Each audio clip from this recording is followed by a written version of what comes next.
Yeah. And like I say in the beginning of every episode, it's, I just can't seem to figure out how to shut that stupid voice assistant on. So, welcome back to Waking the People. I am your host, Sir Chad Everett Broshears, and I am with the man that even Prince would sing about, Joshua, my Kraken, your Patriot, McClendon.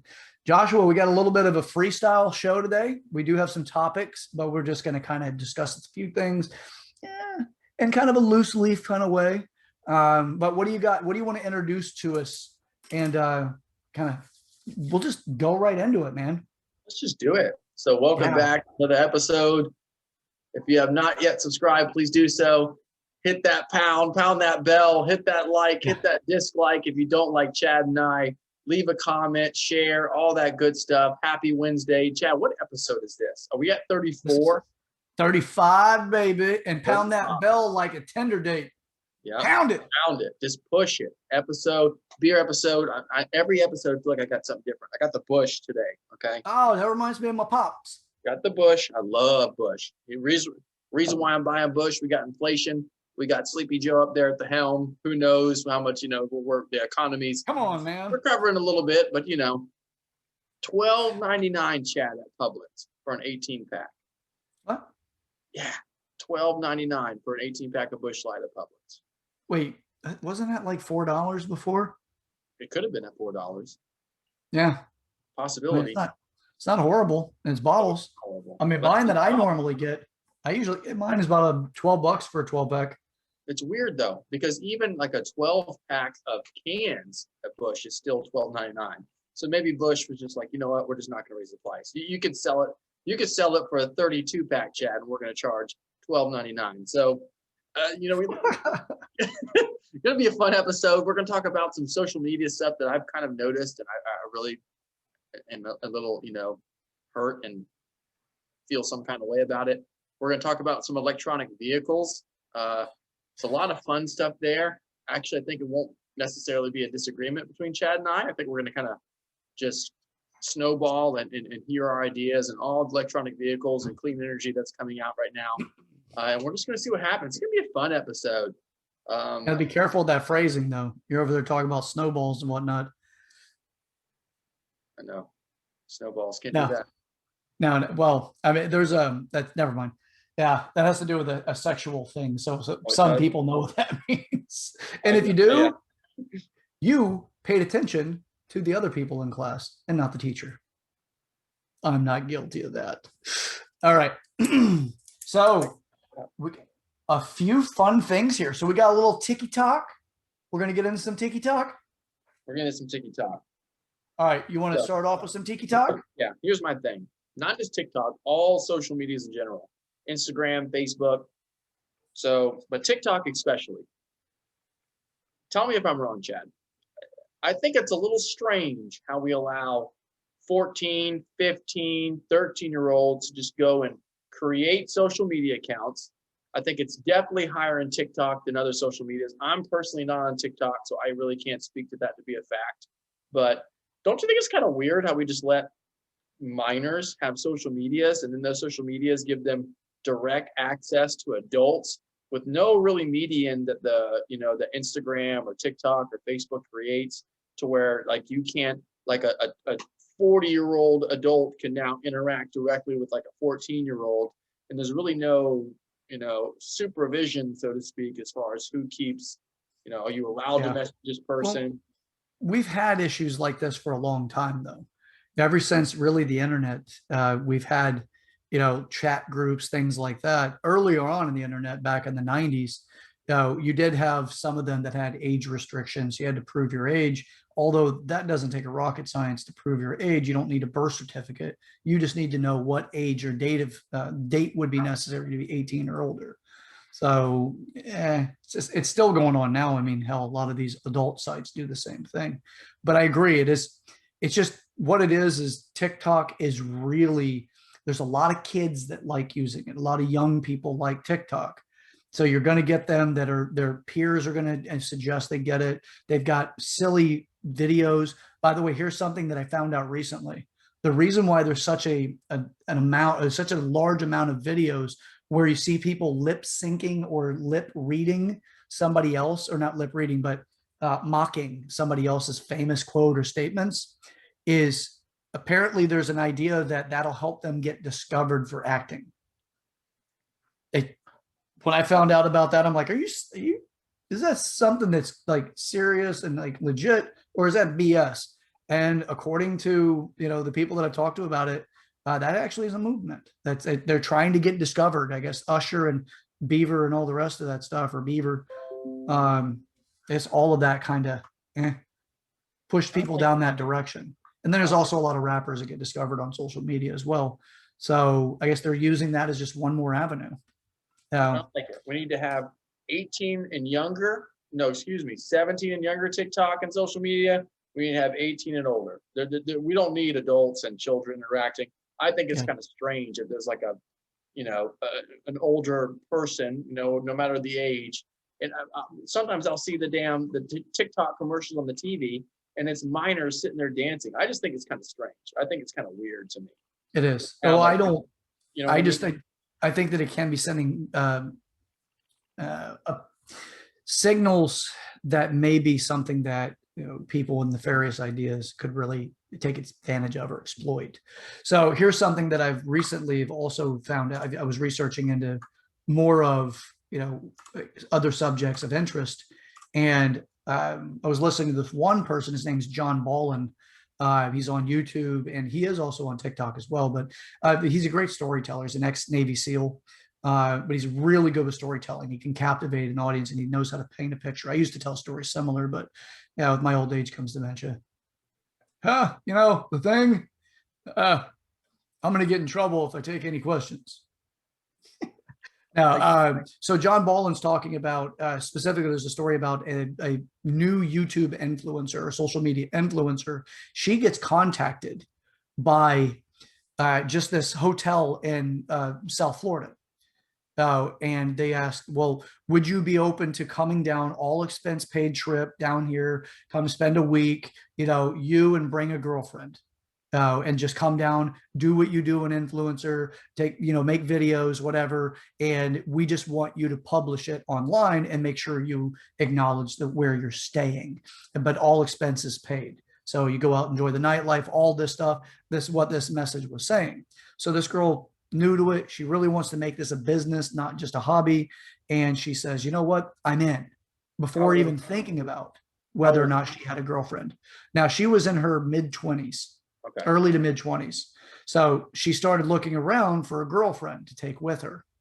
Now, she's got a lot of friends, but all of the girlfriends that she was asking, all of them were busy or unable to do it. So she finally gets down to the deadline time just before she needs to leave. And she's already made the agreement with them. She signed this contract with them, all this stuff that just says you do it. She got her plane ticket, all of that's ready to go. And she decided that she was going to take her friend with her. I believe his name was Lance. Now, this guy's about 6'3", very athletic. He's a good sized guy. So she thinks to herself, nothing big about this, not a big deal. I'm going to go ahead and I'm going to invite him along. Worst case scenario, if they're upset about it, I'll pay for everything that he does while we're there. His room and board, his flight, his food, everything. Since they're taking care of me, I'll just take care of him, was what she was thinking. She gets to the airport. They touch down on the flight down. They start going over to the baggage claim, and then they look for their ride, and they see this card. This guy's holding up a sign that has her last name on it. So she walks over towards him. Then this guy, Lance, we'll call him Lance for now. He's following behind her. And when she gets up to the guy holding the sign, she says, hey, this is me. And then he goes, well, where's the other girl, with this thick accent? So she's like, well, unfortunately, I couldn't get another girl to come with me. And then the guy, Lance, is standing now behind her, and he's, stopped pulling his bag. He's just standing there waiting for the next direction. The guy looked very upset about it, kind of distraught, and then just kind of walked away with a little bit of an attitude towards their vehicle or towards the car. They go outside. He walks over, opens up the trunk. She catches up with him as well as Lance. Then he grabs their bags, throws them into the back of the vehicle, and then closes it, opens the door. They get in. He gets in the front with the driver. They talk for a few minutes. They're talking back and forth. They sound like they're getting into kind of a frustrating conversation to an argument. And then the passenger, the guy that was holding the sign, gets out of the vehicle and walks off. And the guy, the driver, has the window down and he's screaming. Like he's just yelling out the window. They think he's yelling because of the accent. It was really hard to understand him. They thought he was yelling at somebody on the sidewalk as they were going along, or like they were about to leave. Well, the other guy gets back in the vehicle. So What's there's that? two guys. So there's two drivers. There's a driver and then the guy that was holding up the cart, the board or whatever with her name on it. So the guy gets back into the vehicle. They start screaming more, but they've driven on a little bit. Well, they're not far away from the airport, but he ends up hitting the brakes. They come to a complete stop. The passenger gets out. He walks back, opens up the trunk, pulls the bags out, throws them off to the side, walks over to the passenger door that they're at, opens it up, which is the back passenger door, and asks them, or just lets them know the motion to get out. And it's on the side that Lance is on. So they both end up getting out, and the vehicle, he slams the door, gets back in the passenger seat of the front of the car, and they speed off. So she's in shock about what's going on, completely confused about everything, and they're trying to figure out what's next. Now she knows that, like, she's thinking, well, who am I going to call? How am I going to, like, what do we need to do? They're just trying to figure out what the hell the next step is. Lance says, well, how about we just, since we're already going to a hotel that we have this agreement with, or you have this agreement with, let's go ahead and just get an Uber. We'll go over there. We'll talk to them. And from there, we'll get this all resolved. But she's pissed off. She's ready to write a bad review about this transportation situation. So she says, you know what, let's do that. Then I'll write the review when we get to the hotel, at least about the transportation piece. Maybe they'll smooth it over. Who knows? So they end up getting their Uber. They go up to the hotel. They walk in, and she asked to talk to the marketing, their marketing person. So she said, well, hey, I came in. I need to speak to, and I think her name was Chelsea, which is the person she only emailed back and forth with. And she's like, well, is Chelsea here? They go, well, we don't have a Chelsea that works here. She goes, well, you do. She was emailing back and forth with me. And she was the one that set up all these agreements. And the woman says, well, that's odd because I'm the marketing director and I've never communicated with you. And then she showed him the email with the little letterhead on it and all of that shows the name of the hotel. Although the design is a little bit different, it's very similar. She goes, that's our old design. We actually revamped the company. We changed our image and we've updated things. That's actually our old thing. We closed down that website. We closed down all of that stuff because we upgraded and updated. And so she's like, well, what's going on? And she goes, I don't know, but we should probably get, you in touch with the police over this, because that's clearly not us that did this and that set this entire thing up. So they end up having a detective come over. They go into the lobby. They talk to the detective for a bit. They find out that there have been a string of people getting kidnapped out in South Florida that are becoming human trafficked. So they said that regardless of how upset she was that maybe she made them upset about Lance coming along, he actually was likely what saved her from being human trafficked or kidnapped by these people, because they weren't going to try to take him on. They would rather take on two girls. So just the moral of the story on this, again, that's kind of the end of it, but this is to give people like a better idea that these things do happen. So we have YouTube influencers, we have Instagram, we have Facebook influencers are now becoming a bigger thing. Actually, Facebook's trying to get more into that market too. We've got all of these different sources that can give people opportunities to actually make a little bit of income. And a lot of them are really buying in pretty heavy. So when something like that comes up, who's going to be able to decipher whether or not it's a legitimate situation, especially since they're preying on younger people, predominantly, somewhere in the 20s something girls. So people turn up missing in this country all the time. So with that is something to keep in mind with this, like your concern. You have tweens, preteens that are making videos, and you have, adults, full-blown adults that have access to communicate with these people. So they could easily set up a scheme like that. And that's something that should concern anybody who's a parent that has a kid with that, or has a young person in their family that does have it, because they could end up falling victim to something like that. So it's stuff to be aware of. Not to go on and on about it, but yeah, that's those things are, that's some scary stuff. Yeah, Do you imagine if both girls showed up? The story would probably not be known, other than they went to South Florida and disappeared. it's more prevalent just on social media. So I have someone who's super close to me. I don't want to give out their information, but I'm just going to say they're super close to me, that has been in the Uber before, late night. This was in DC. It won't be a long story, but I was in the Uber, and this super close person to me he majored in French. So he speaks French very fluently. Him and his friend got in the Uber. They were both, a little intoxicated. And the Uber driver started speaking French on the phone. And he said, I have two of them. They shouldn't put up a fight. That's what he said on the phone. And this person that's close to me responded in French, I know what you're saying. And Uber driver stopped the car, told them both to get out, and sped off. So Wow. it can happen in a blink of an eye. You know what I mean? Yeah. Men and women. Yeah. And social media just opens up the door to even more. So I think we really need to start. Hopefully, there'll start be some regulations on big tech, because I don't think it's anywhere fair to have, minors and adults having complete open access to one another. I thought I remember when I first signed up for Facebook way back in the day, I think they asked me how old I was. Wasn't there an age restriction originally on Facebook? I could be wrong on that, but I thought there was an age restriction. And now with the new Instagram and TikToks and Snapchats, there's got to be very little regulation as far as how old the user is. I'm sure they don't have to provide any kind of proof of identification. To upload a driver's license or an ID. I think that really needs to be changed.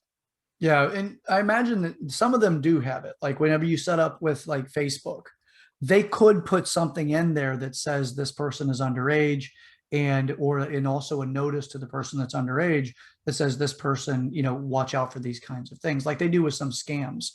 Like watch out for, don't send money to people, that kind of stuff. They could do something like that. We do have a comment from Jennifer here that says that there's a lot of videos of meeting the love of my life on here and flying across the country to meet them. Young people are looking up to that kind of stuff and finding, they kind of get this fairy tale concept. Something's exciting, adventure's calling, and it makes them want to go out and do stuff like that. We've got to be careful with it, because, how many parents actually know what their kids are doing online? Before it was we were worried about what our kids were watching on TV back in the 80s and 90s. Now it's like, who are they talking to online? So there's this happened a couple of years ago. There was a young lady that ordered an Uber. She just landed at an airport. She went out to get in, and this hit the major news back about, I believe it was 4 or 5 years ago. And she's a very attractive girl. And they did mention it in the article that she was a very pretty girl. She goes out and she's ordered her ride, and she knows what the vehicle looks like. Well, there was a car that fit the description. She went over and she opened up the passenger door, said, "Hey, are you," whatever the person's name was. He said yes. She threw her bag in. There was a car seat in the back.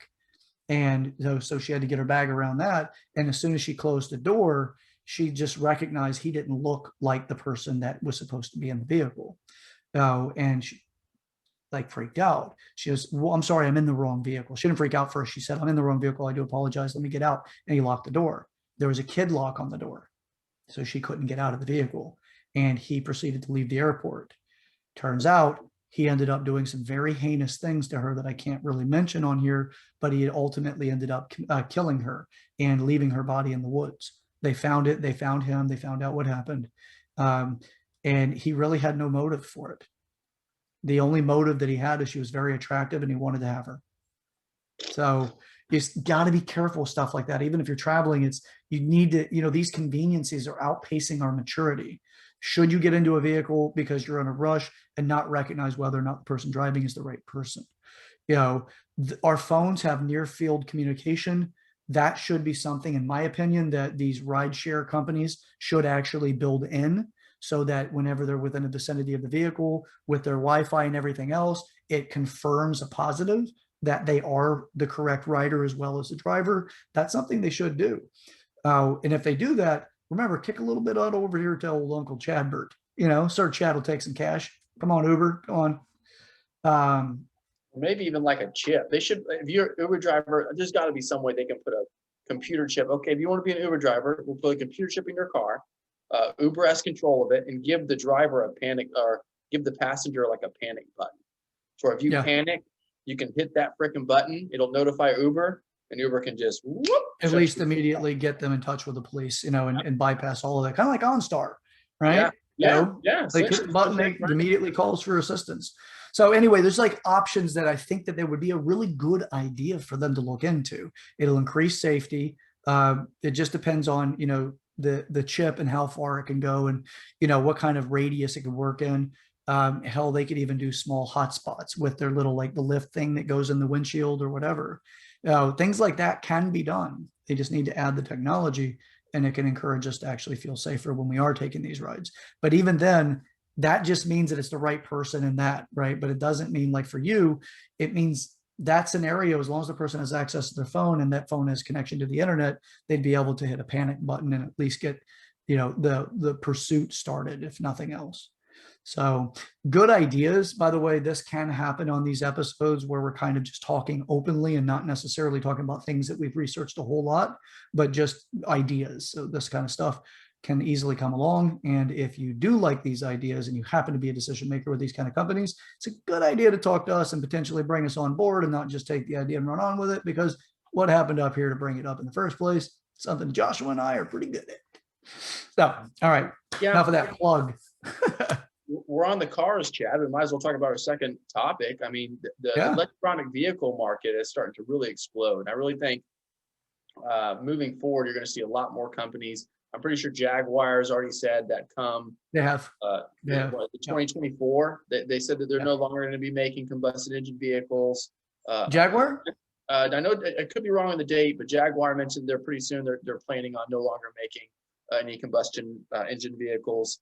There's a lot more car companies out there where we'll just snowball some that we really like, but the EV market's really starting to take off, and there's a lot of hurdles that we're going to have to jump in order to make it happen. But I tell you what, Chad, some of these cars look sexy. Just to be honest with you, I mean, like the BMW, the BMW i8, that is a sexy car. Yeah. It looks like it's a very sporty vehicle. Now you're going to pay over 6 figures for the vehicle, but. Yeah. Oh yeah. It's there. It's not overly priced, but it's easily in the 6-figure for it. They also have one that looks like a roller skate. What Audi does? No. That's BMW, and I believe it's the i4 or an i3. They use. I was watching a NASCAR event on Father's Day, and which isn't very often that I watch NASCAR events, but they used the Mach 3 or the Mach E, Ford's new Mustang, as the pace car. That's the first time I've ever seen it. I was like, oh my gosh, that car is beautiful. And we whenever we hear EV, obviously we're going to think Tesla first, and because they may be ahead of the curve as far as technology goes, but there's so many good car companies out there that are starting to explode in the EV market that are already like legacy companies, I guess you could say. Ford, Chevy, GM, so many good freaking stable names that are starting to get into the EV market, and some that you haven't heard. I'm going to save some. I have one, Chad, that I might even looking to start to purchase here in the next 2 years. I might buy one, but I'm going to save it for a little bit. It's I know we talk about investing a lot in the show. Most of my investments in the stock market are in the EV industry. So I'm always looking for new ones. And this one I found, and it's beautiful. We've talked about NIO before on the show, I believe. NIO, this isn't the company I'm talking about. NIO is a Chinese company, which is kind of made me a little bit more hesitant to invest in it. But their cars look really good. They have an interesting business plan that they're going to start pushing out. But I know that you, Chad, have some pretty extensive experience in the EV market. So why don't you hit me with some legacies, Chad? Why don't you hit me with some of the stable names? All right, so I worked for Audi for a while, but I will touch on this because I was looking up the price of the BMW i8. So it is absolutely a phenomenal looking car. It's beautiful. It's very sporty looking. But the sticker on the vehicle is $148,495. So yeah, so that's one that you don't easily just step into unless you're ready to make that big of a commitment. Still a little less than my home, but damn near about the price of my home. So so that's that. Of all vehicles or all major makes are pledging that they're going to make their own electric vehicles. They also refer to as EV. So so when you do see that EV in a automaker, they are referring to an electric vehicle. I know it's very simplistic, but not everybody knows that that's what it's talking about. Now, uh, now, some of the really cool stuff that Audi has coming out. They released it in 2019. They released the Audi E-tron, which is an SUV. If you're familiar with their vehicles, Audi SUV Q5 and a Q7, very specific sizes. Q5 is a 5-seater, Q7 is a 7-seater. So, which is the third row, if you will. Now, the e-tron is the in-between size, a Q5 and a Q7. So it's kind of like what they call the unofficial Q6. All electric. That thing is a beast. And when you get into the higher end or the higher packet trend line, this thing, when you get into the vehicle, lights go on everywhere inside. It's just it is such an incredible vehicle to just sit with. So that's the first generation e-tron. They're releasing a sport version of the e-tron SUV, so it's going to be the S e-tron. They're also releasing a sedan, so a 4-door, and they're releasing a coupe. So all three of those are the e-tron version. So the newer ones coming out, these are all electric vehicles. Ranges are pretty good too. So the ranges can be depending on the weather, the height, things like that, the temperature. So the humidity in the air, the temperature, and where you are at a barometric pressure does affect battery usage. So the life of the battery per charge. Now this vehicle itself, it can go anywhere from, if you drive it really hard, it could go about 220 miles, or if you drive it conservatively and good and ideal situations, get up to about 200 or 320 miles. So it may be a little bit more, but they try to be very modest about what their regular or what they suggest the distance is. But the vehicle itself can sometimes go a bit further. E-tron's an interesting version though. So with the Tesla models, they actually have a cooling system that runs through the batteries to help cool it. With Audi, they don't use the same setup. With the Tesla batteries, if something happens to the battery, at least up until 2019 is when I got out of the market. It was actually January 1st I was out, so 2020. The batteries and the e-tron, so the Tesla is a solid, it's just one battery. So if there's a problem with the cell, you have to change out the whole battery in order to do anything with it. But it's very expensive to deal with that. Now, they may have made new updates. I haven't heard of any just yet. With e-tron, though, it's based off of cells. So you can actually pull a damaged cell out and put a new one in, close up the battery, and it's good to go. You don't need to take the whole battery out of the vehicle. So there's some perks and things like that with it. But with these vehicles, Tesla is the fastest vehicle on the road straight out of the factory. So its time 0 to 60 is insane. I'm going to get the exact number on this, but there's nothing else that touches it without actually going into just stupid costs. Yeah, it's nasty. And a lot of them have what is it called? It's got a name. Chaos mode or insanity mode, something like that, where it'll ludicrous. That's what it is. And it's like a roller coaster, because it's essentially, Chad, you can correct me if I'm wrong, but it's almost like two magnets together, right? You put two magnets together and it'll, right? It's going to move a lot faster than a piston will. So you're going to be able to go a lot faster with an electronic vehicle than you will be able to combustion engine vehicle. Yeah, Tesla's ahead of the curve. They're ahead of the curve. Maybe I'll go ahead and say it. I've been looking at one, Chad. It's called Fisker. Have you heard of this before? I've heard of Fisker. They weren't doing all that well for a bit. Well, they're not they look badass. What's that? They're not profitable. So Henrik Fisker is the founder. He used to work for Tesla. He used to work for Aston Martin too, I believe. But they're not profitable. They're very heavy in debt, as I guess most car companies are. But I tell you what, their business model, Chad, is super interesting. So let me hit you with this. So you can, I believe they're starting cars around 32,000. It's called the Ocean. The Ocean SUV is their only model. If you want to, I believe they start production November 17th of this year. They partner with Magna. Does that ring a bell? The production company, they're going to start breaking out production. You can reserve one right now for $250, and they have an interesting lease option. So it's almost $3,000. It's $2,999 down, and it's $379 a month for leasing. Now that is no term lease, so you can lease it for 20 years. You can lease it for 3 months. Doesn't matter. Everything's included. Maintenance is included. Insurance is included in the payment. Very interesting freaking business plan they have going. And that is interesting. Yeah. But I'd be curious to see how they turn a profit, because that's cutting a lot of their margin down from what I understand about it. So Fisker's been around for a while as far as a concept, but as far as actually coming to fruition, I was hearing about Fisker back in 2013, because they're talking about there was a hybrid version where you'd have a small motor. In the event that you run out of juice in the battery, you can use that to at least get you where you need to be, so that it at least gave you that as an option. But it wasn't technically a hybrid because the motor was only a backup. It wasn't to be used regularly the way we're driving. It's only if you ran out of juice or ran out of power from the battery. So that was one concept that actually gave it a better look than Tesla.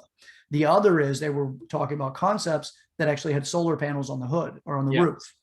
Now, the problem that they have currently with the solar panels for the roof is that if the vehicle's sitting idle, it can charge, but it's going to take a really long time to charge it. But as far as the actual amount of charge that it does while you're driving out and about, even if you have perfect skies, you're really not going to notice the feed going in when you're using it. You may notice that it's a very small amount as far as a reduction of use while you're driving it, but most people will not notice that. It will be the high-end techies and likely with a meter connected. So, but yeah, they wanted to release that. I know Tesla has kicked around the idea of adding those as well in future models, as far as solar panels. Elon doesn't necessarily like it as much unless the technology moves up and advances a bit, because it's just not, he doesn't have the return on the value so much. So, and their range is like 250 to 350 is what they said. So a decent range. I mean, not too great, but not too bad. He used to work at Tesla and he got fired. So there's a little bit of a conspiracy theory there as far as why he got fired, and he kind of went and started his own thing. But it's I was looking at their stock, and that's what I was like, wow, like this is an interesting concept. And if that's true, if they really can do $379 a month for a car payment, that's insurance included and all maintenance is included. That's a really interesting business model. That'd be hard to beat for any vehicle right now, especially something that's going to be cutting edge. So it may be a very base model. I mean, I imagine they'll have upsell options, things like that. But what a neat concept. Like the cell phone industry is going through its own change right now, where they're building in certain things that make it more convenient for user end to give them a competitive edge or an advantage. This is, I mean, we've seen evolution in places like that. I don't know, I'd imagine I would really enjoy it if this turns into a business model that works. But the electric car industry really is not showing the biggest profit right now. Somebody I was speaking with recently said that Tesla is not yet to turn a profit. They're still negative. So, I mean, I want to see the actual documentation versus just taking their word for it. But this person is very well read. Let me see. But even then, I want to research it to find out. So the market it's just interesting because electric cars are competing with combustion engines. So which one's going to win out over time? Right now, the country's backing it based through the federal government with the current administration. We've got several things that just say, we're making this move. We're going that direction. And while you're looking that up, I'll even give more about these companies, the legacy companies, if you will, the major companies. I found Fisker's earnings are high, but their revenue is like it's non-existent.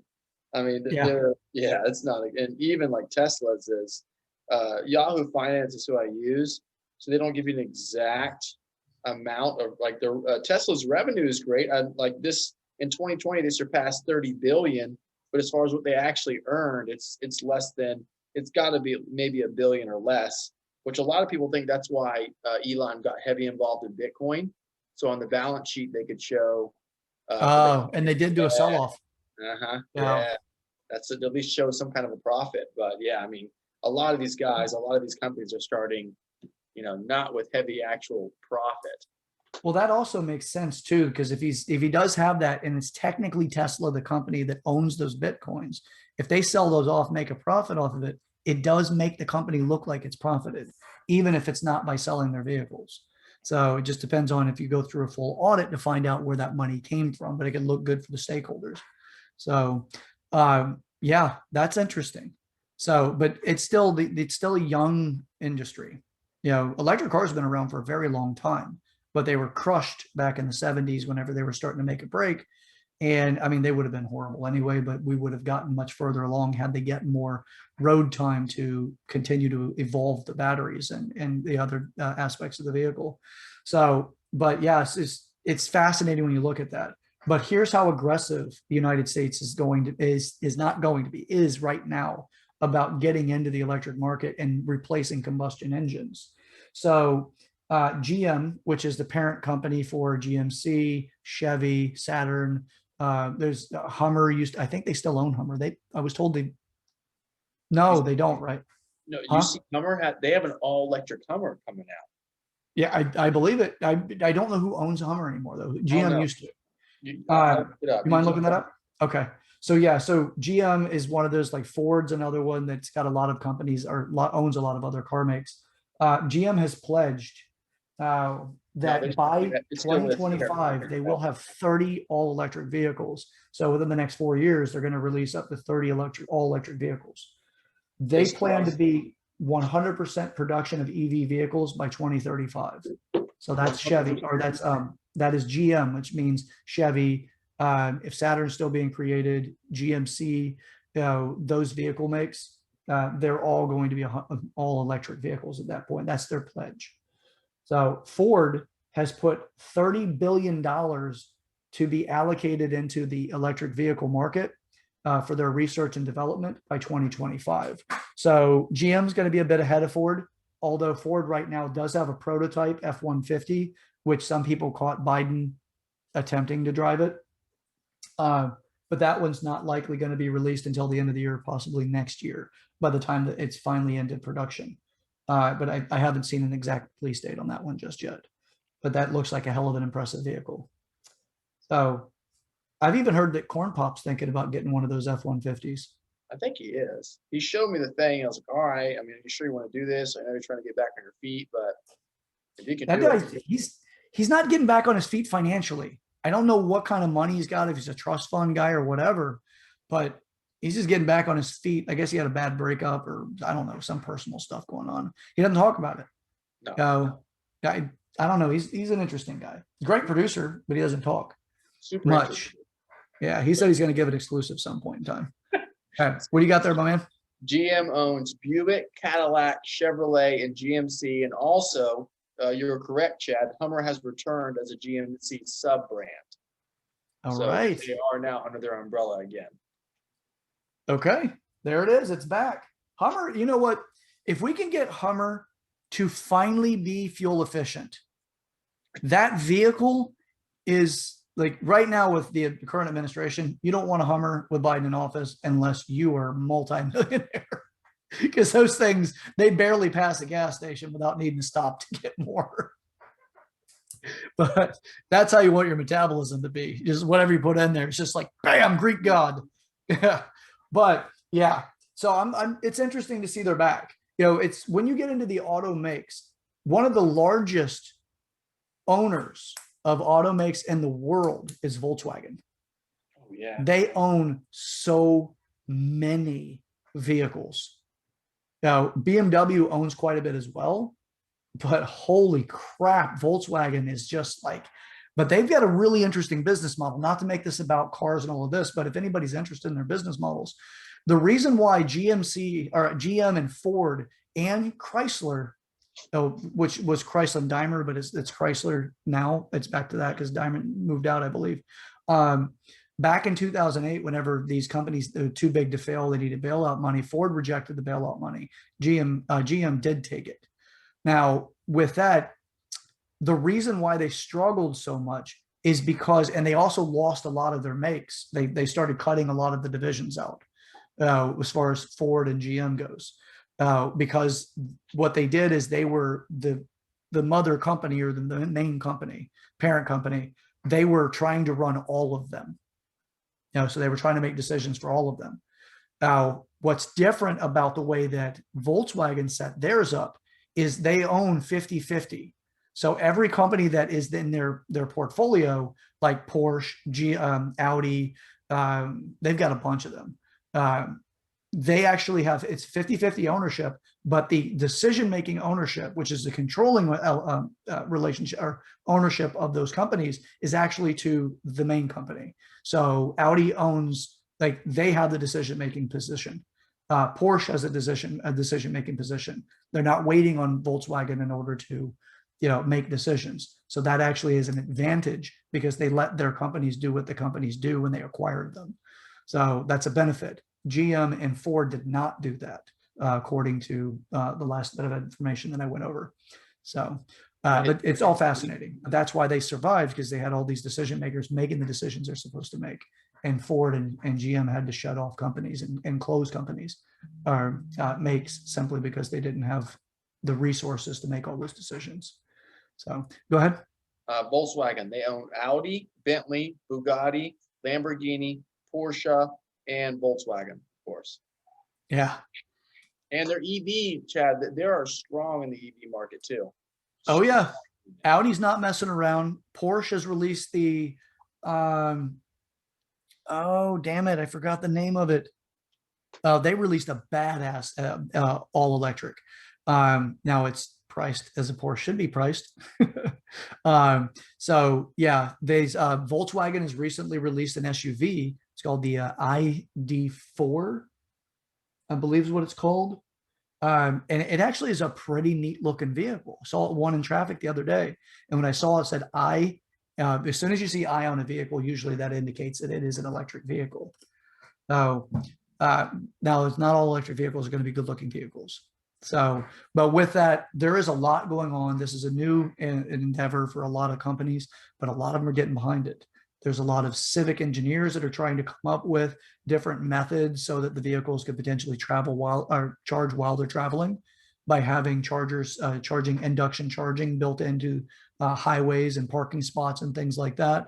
That's fed by solar panel farms, things like that. And the mileage taxes would actually be how they pay for those things. So keep in mind, so right now we pay gas tax in order to repair our roads. We mentioned this in a previous episode about what Beto O'Rourke had mentioned that he wanted to, because he's over the DOT, Department of Transportation, he's their secretary. And he had mentioned that he's proposing, and this very well may be enacted or very soon to be enacted, a mileage tax.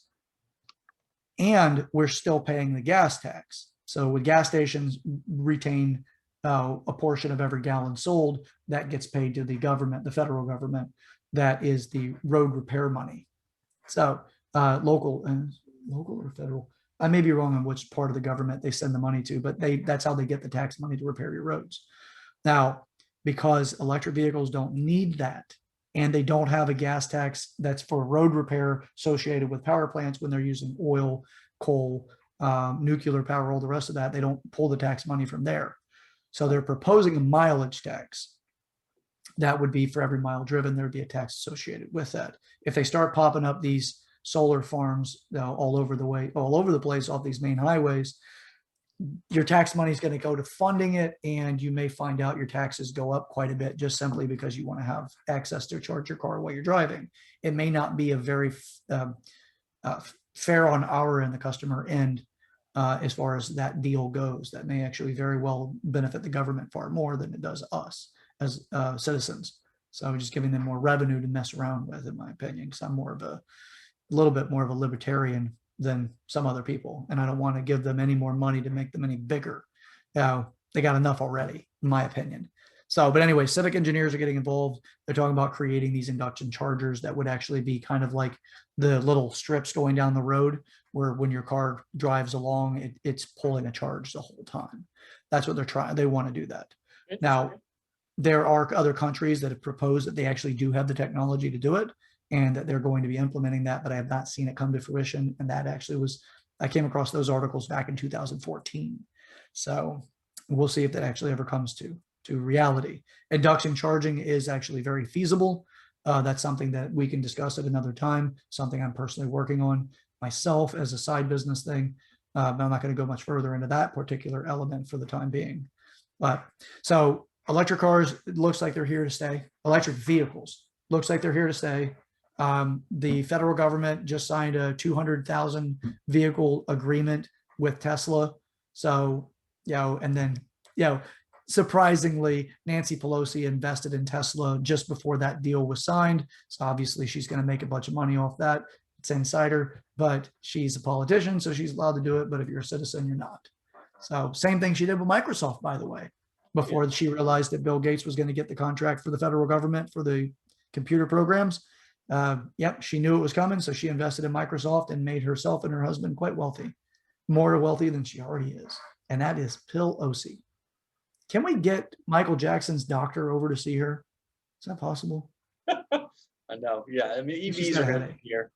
Maybe we'll do an episode. The Fisker business model. You never know, Chad. The next 2 years, I might be inside of Fisker. We'll see what happens. That would be awesome. I just don't know how well that's going to work. It just doesn't sound like it's going to work well. It sounds awesome for the consumer, but from a business perspective, I mean, they're proposing it. And I'm certain they've got really smart people involved. Oh man, that would be amazing for us. But to me, the vehicle would have to be really cheap. Yeah, it is. Because right now, if you want to go lease a vehicle, Joshua, let's say if you wanted to lease an Audi and they're running a special, you might be able to get an A3 for around high 300s, low 400s.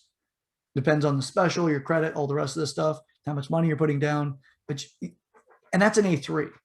Now, of Audi, I would not personally own an A3 or a Q3, personally. Not my vehicle. That's not my vehicle. Some other people, if you have them, by all means, I'm glad you have them, and they're awesome, well manufactured, uncomfortable. So anyway, I digress. But the Fiskers, that's probably going to either have government subsidies, which means you pay for it in taxes, or it's maybe just something to get people invested. I don't know, but I'd like to see it come to fruition. I'd love to see how they make it work financially. So, but those cars, what I've seen of them, they look badass. Now, did you see any of the concept cars, or you only saw the SUV thing? I think all they have is the Ocean right now. I think that's the only one they have. From what I've seen is the Ocean, and it looks a lot. If you've seen the Neo cars, have you ever seen what the Neo looks like, Chad? I think it's the Neo. I want to say, oh God, what is it called? I think it's called the E. The Neo E. It's like their SUV. It looks very similar to the Neo SUV. And they have this mode where it's called, I hate how he named it this, but it's called California mode. And you hit the button and like all the windows in the car come down, like roof, back, everything comes down. So you get a lot of wind. But yeah, the solar panel is really interested. So it's very interesting. And that business model does work. Again, they're very, they're very in debt right now. They're not really making any profit. I don't even think. For anybody who's watching right now, I'm going to encourage you to look up Fisker. It's Fisker. Look up Karma, and that's Karma. So Joshua, look that one up too real quick. Tell me what you see there. Fisker Karma? Yep. That's the one that I was seeing back in like 2014. This one, the Ocean looks like a Range Rover. It does look like a Range Rover. Yeah, it looks like a Discovery. Oh, look at that bad boy. Yeah. So you can purchase this one right now? Who knows? With this company, I just don't know. They've been talking a lot for a while. So I haven't seen anything on the streets yet. That interior looks sexy. Now the Ocean does look like a badass vehicle too. So but it looks like a Range Rover. It looks like a Discover. Oh, but when you look at the Karma looks a bit like a Maserati. It does look like a Maserati.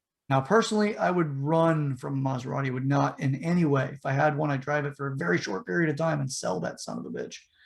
So I'm no Maserati fan, but the car looks sexy. But their drivetrain and all the rest of that, I've not heard any good experiences out of them. But if you are a fan of the show and you also own a Maserati and you love the drivetrain, you've had no problems with it whatsoever, I'd love to hear from you. By all means, leave a comment on there. 4.4 out of 5 on its cars.com. 33 mile. Was that the Karma? Yeah, the Karma. I'm more of an Ocean guy. I'd probably go with the SUV over the Karma personally. I'm not really a fan of the sports car look. Some people are. Yeah. I guess it isn't. Yeah, people have bought it, Chad. Did you see the now if you go down a bit on these pictures, you'll also see one of the red ones. And it looks like it's got the Lambo style doors that one raises like the Tesla Model D, which is the rear doors raise up on the sides. Which is like it's like Back to the Future type. And then the front doors open up more like a Lamborghini.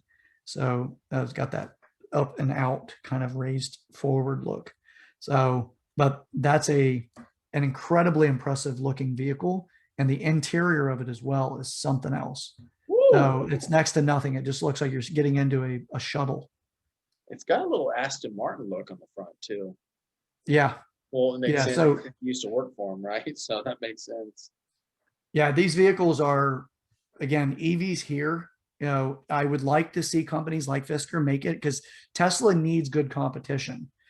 Now, understand this. Tesla is not an automotive company. Tesla is a technology company. They're getting into the car market, or they've gotten into the car market, but as a technology company. We have car companies like Audi, Porsche, you know, all the cars companies that actually have these, they are car companies and they're trying to get into the technical car companies. So the techie ones. So we're seeing them kind of like meet each other in the middle. So it's really interesting. I can only give Tesla big props because of them opening their patents and letting other people have access to them. That was actually a pretty ballsy and boss move. You know, to say, you know what, come along, come compete with us, because Elon Musk understands that innovation is driven by competition. So, yeah, need and competition push innovation like crazy. But yeah, again, if you guys are interested, do look up Fisker. Looks like the car itself, they originally became a car company in 2012. Now let's see, the Fisker Karma is a premium plug-in range extended electric luxury sports sedan produced by Fisker Automotive in 2012. Okay. So the vehicle was produced. And it is something else. You take the time to look at it. Now, between the design and style, Fisker kicks Tesla's ass. Oh yeah.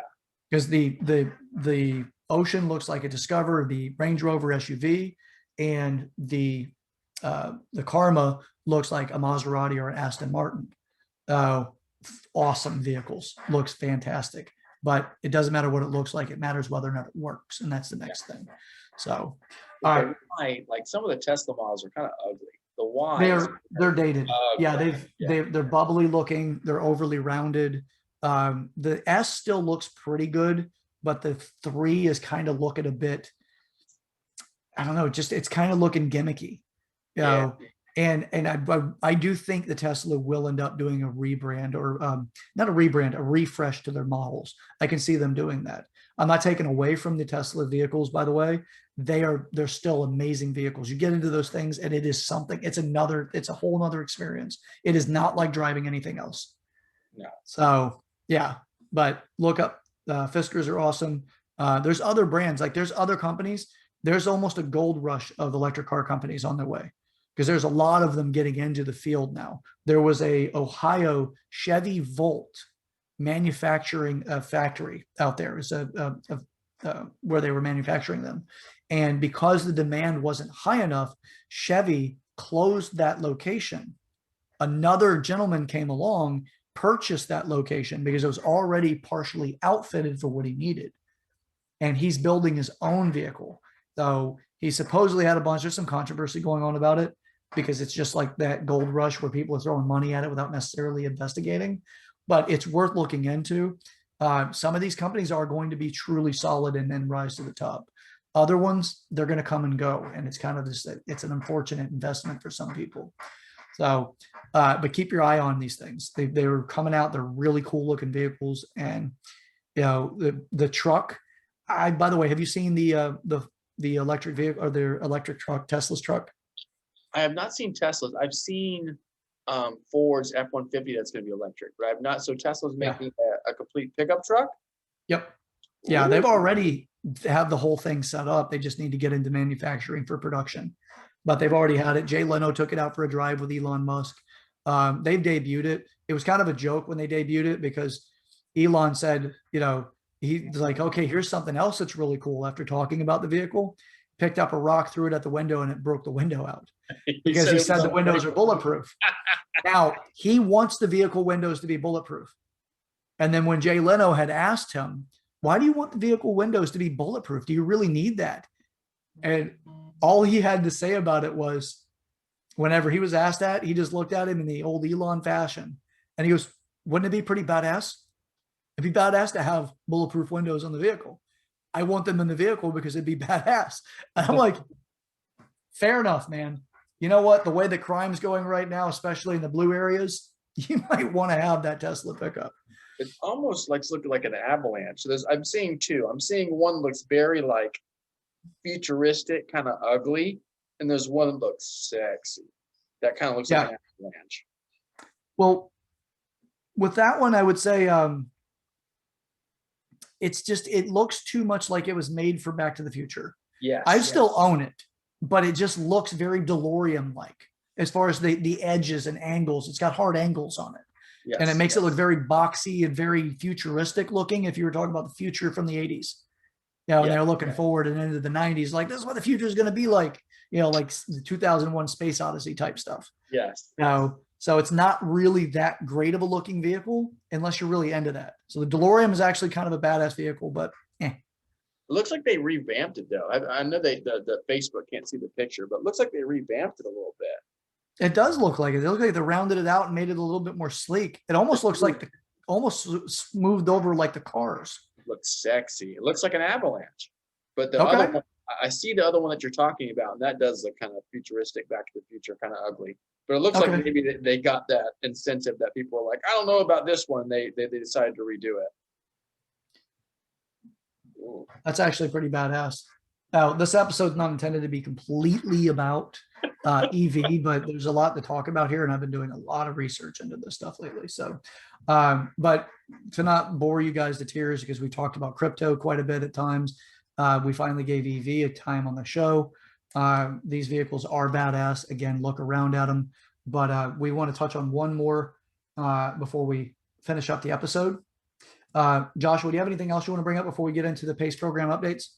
No, that's it. I learned a lot. Yeah, heck yeah. Let's see what happens. I might get one. We'll see what happens. Hey, if they come out at $360 or $375 a month with insurance built in, you bet your ass I'll be interested. Huh? Maintenance too. If something breaks, you just bring that sucker in. They fix it. Wow, that's incredible. Yeah, I'd love to see that model work. Okay, so now we're going to go to the PACE program updates. I did do an episode recently, and it was about 5 episodes ago, roughly, talking about the PACE programs. Now, PACE program, it stands for Property Assisted Clean Energy Program. It is something that the state regulates. What it is designed for is, let's say if your air conditioner goes out, and you don't have the money to pay for it right now, and you don't qualify for a conventional loan, or you just don't want to go that route, and you just need something right away. If you own the property and you meet the specific criteria, such as making sure you've not been late on your property taxes within the last 3 years, everything's current, you don't have any outstanding liens on the house, things like that, you could qualify for a PACE program lien. What the PACE program, again, it's Property Assisted Clean Energy. It's designed for energy efficient development and or opportunities for your home to upgrade it to something like solar panels, Energy Star, energy efficient air conditioning systems. You could get a roof installed in that. There's different things that actually go into the PACE program, what it's designed for. It will have interest rates, and they vary, but overall they are regulated to an extent. They can't be too high. The thing with it is that people are being misled by the contractors that show up at their doorstep to talk to them about these products. When you do a PACE program, again, I'm not an expert at this, but I have been researching this quite a bit, that just to give you my perspective on it, what I've found so far. Companies will show up and will talk to you about what they're going to upgrade. It's no money out of the resident or the homeowner's pocket at that time. Now, they have had people that were told that they were not going to have to pay anything but $100 a month for a year, and they'd have it paid for. That's not true. Now, it might come out to be kind of true, but not in a one-year window.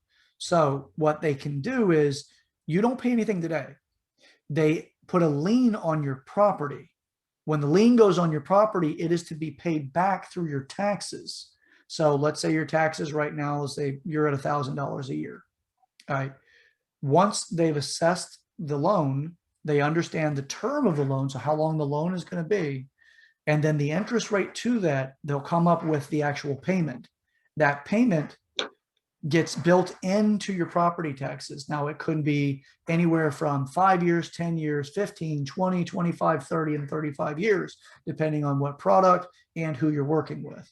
So if you take, by the way, there's other issues with this. You can get an air conditioner that would cost you about $8,500, and they'll end up selling it to you for about $12,500, because you don't know what you're signing for. So this is some of the things that the contractors do. It's not the program's fault. It's the contractor's fault.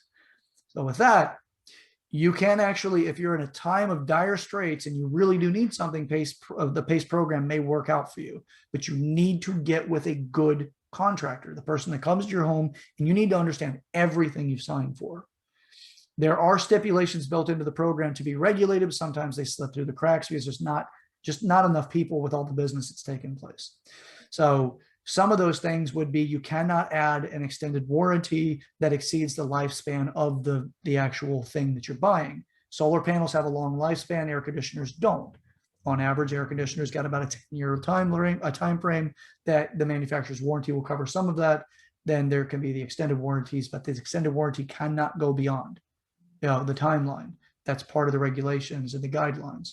You also are not supposed to get a air conditioner for your home on a 20-year loan. That's a 20-year now lien against your property, because your air conditioner will not last 20 years. They're not designed to.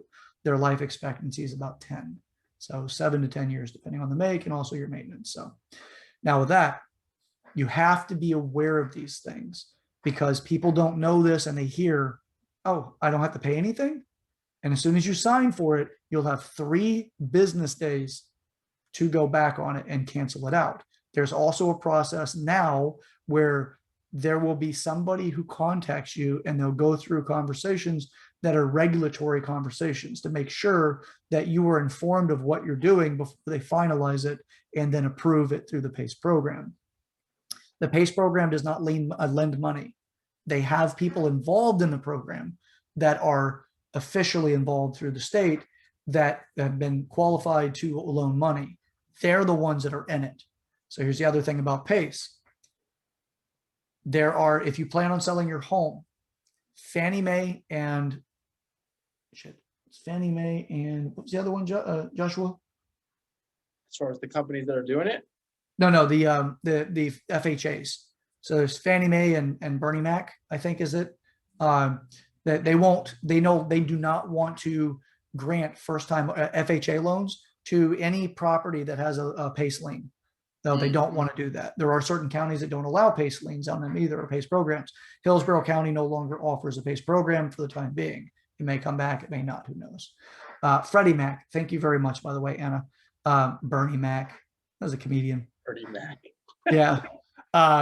So thank you again. So Freddie Mac and Fannie Mae, they do not want those programs associated with it. If you are to do a first-time home buyer, that lien needs to be satisfied before that loan will ever be granted.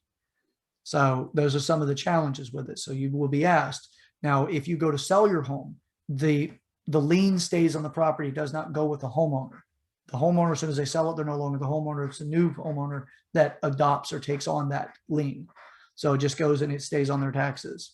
Now, if it's been more than a year that particular product or the program was, or the lien was put on the property, it will reflect in the taxes the next year. So like when you go to buy a house, you cannot see the future taxes yet, but you can ask for the previous year's taxes to understand what the price is, what you're likely to look at when you go to buy the home, as far as your tax costs. So your annual tax on the home.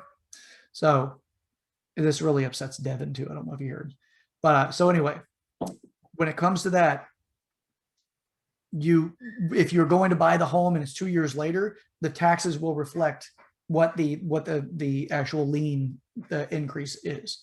So some homeowners do not have, they're on fixed incomes, they don't have the ability to get, they can't really pay more taxes. So there's some consequences to this that they're trying to protect the homeowners. Those consequences could be the homeowner may be on a fixed income, they can't afford to pay another, whatever the increase could be $100 more per month that they need to pay on their property taxes, and they may not be able to. Also, if you get one of these PACE programs, one of these PACE liens or PACE programs, you're also responsible for contacting your mortgage company so that they can factor that into your escrow. Do not leave that up to the company that does sign you up. Do not do that. If you do it, you may be surprised to get, you could get a pretty hefty bill when your taxes are due at the end of the year you had no plans for, and it could exceed what your monthly cost is when it comes to your mortgage and total escrow payments and everything. So just be aware of that. You need to educate yourself before you just start signing. Sad thing is, some people are really in a tight spot. So with that, if you have more questions about the PACE programs, you can always email us at wakingthepeople@gmail.com, or you can comment on this on the comment portions of this video, although it's going to be harder to communicate with you that way. But we'll be happy to kind of go through more of it if you're interested. So I don't have a whole lot more to talk about the PACE program right now. It's not, again, I initially talked about it as if it wasn't necessarily a great thing. I'm not talking about it as a great thing now. I'm talking about it as a thing, and it's out there. The top #1 business producer in Florida last year is being investigated left and right, or at least that's what I've read about him, his company. And he sold over $1 billion in PACE programs in 1 year. That company is making a lot of money. So just something to be aware of. Be careful. If he made over $1 billion, how many homeowners in the state of Florida actually use the program through them? So just, again, be careful with it. Be cautious. If you need to sleep an extra night in a hot house or whatever, pace yourself. No pun intended. Don't try to, I would do more research if I were you. I wouldn't just jump in. So, but again, if you have more questions about that, please email us at the email that I provided earlier, which is wakingthepeople@gmail.com. Oh, wakingthepeoplepodcast@gmail.com. So again, I'll say it again because I messed up the first time. It is wakingthepeoplepodcast@gmail.com. No special characters, no spaces, no underlines, nothing, everything, one word. So, Joshua, do you have any questions, insights, anything about the PACE programs that come to mind? No, I mean, just be careful because companies do some shady stuff. I mean, it's whenever you hear you don't pay anything up front, oh, don't worry about it, it'll be at the end of the year. That should be red flags all over. And I've even heard, Chad, that sometimes the installing, I have a lot of friends that work in the roofing industry, and when it comes to installing the solar panels, it can actually cause some damage to your roof that you'll have to, pay off later on, or you'll have to get a new roof, or when it comes to replacing the roof, it could be more expenditure than replacing the roof can already be. So there's all kinds of things that come along with these solar panels. We talked about, Fisker earlier, putting it on the car. I mean, even the solar panels, people I know that have solar panels, that doesn't mean they always work, perfect. Yeah. So with that being said, do your due diligence. They need to do something like put brackets or something that is not fixed to the home, but goes along the side or works in some way that it does not damage the roof. Because that to me seems like it's such an outdated method. It's a quick method. You get it installed very quickly, lower cost overall because it's right to the roof, but they're putting that into your roof. So if there's any mistakes, you could end up losing your roof. And as soon as the roof needs to be replaced, you got to get those removed and you got to get them reinstalled, which means there's a higher risk of damaging those things whenever they do that. So, it's be aware of this stuff. That's what I got for now. Now, you did say you were playing a golf with a guy that had gotten involved with a PACE program. And they found that the contractor had ended up doing some things that he legally got his way out of by using an attorney. But it took quite a bit for this gentleman to get out of it. And what did you say? It was $40,000 worth of products that they ended up like talking him into getting, but he didn't realize that's what he was paying for. Yep, it was Like, around 40K. Yeah, he didn't know he was paying that much. I don't know. He got a lawyer involved. There was some, details that he really didn't share with me, but he was able to get out of it. And it's more prevalent than you think. I think a lot of people, maybe people listening right now, they're like, did I sign up for that? Because you just think solar panels in your house and this is awesome. And I'm going to save so much money on my electric bill and all the other incentives that they sell you when it comes to solar panels. Yeah, just do your due diligence on everything. Especially when it comes to your home. I mean, buying a home is one of the biggest financial commitments that any person will make in their life. And to add something on, to lean on your home, it's not good news. And it's especially in the world we live in, Chad, not to snowball off, but with this clean energy, we talk about electronic vehicles. Same thing with your home and solar panels. Make sure that you know what you're signing up for. And I bet you, Chad, that a lot of these companies don't even say that there's a 3-day grace period as far as being able to pull out of the loan.